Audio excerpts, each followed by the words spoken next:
శ్రీ గురుభ్యో నమ. ఆదిశంకరులు శివానందలహరి చేస్తూ ఒక గొప్ప మాట అంటారు.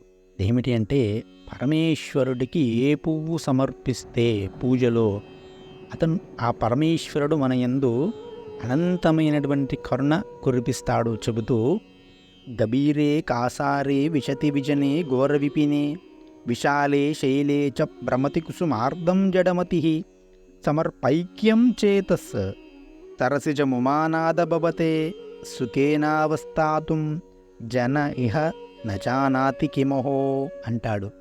గభీరే కాసారే విశతి విజనే ఘోర విపినే, ప్రత్యేకమైనటువంటి పూలను తేవడం కోసము అరణ్యాలకు, సరస్సులకు, నదులకు ఎందుకు వెళ్తున్నారు మీరు?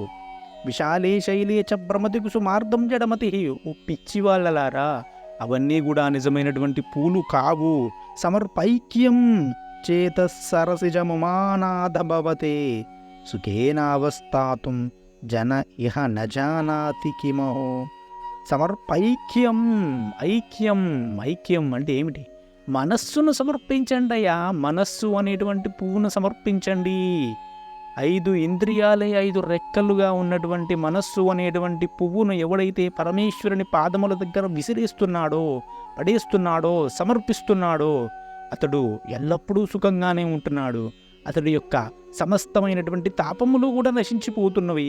సమస్తమైనటువంటి బాధ్యతలను కూడా ఈశ్వరుడే స్వీకరిస్తూ ఉన్నాడు. కాబట్టి మనస్సు అనే పువ్వును పరమేశ్వరుని యొక్క పాదముల దగ్గర వేసి హాయిగా ఉండండి. మనస్సును ఎక్కడో పెట్టి విచిత్రమైనటువంటి విశేషమైనటువంటి పూలు అంటూ ఏవి పెట్టినా కూడా పరమేశ్వరుడు మీ యందు అనుగ్రహమును ప్రసరించడు. మనస్సు మాత్రమే పరమేశ్వరుడికి కావాలి.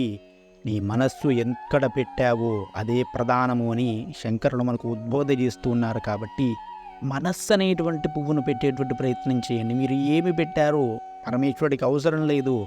మీరు అస్సలు నైవేద్యం పెట్టారా, విభూతి పెట్టారా, ఏం పెట్టారో అసలు పరమేశ్వరుడికి అవసరమే లేదు. నీ మనస్సు ఎంతసేపు పెట్టావు అన్నదే ప్రధానము అని శంకరులు నొక్కి ఒక్కానిస్తున్నారు. కాబట్టి ఆ విధంగా ఆచరించి ఆ యొక్క ఈశ్వరుడి యొక్క అనుగ్రహాన్ని పొందేటువంటి ప్రయత్నం చేద్దామా మరి?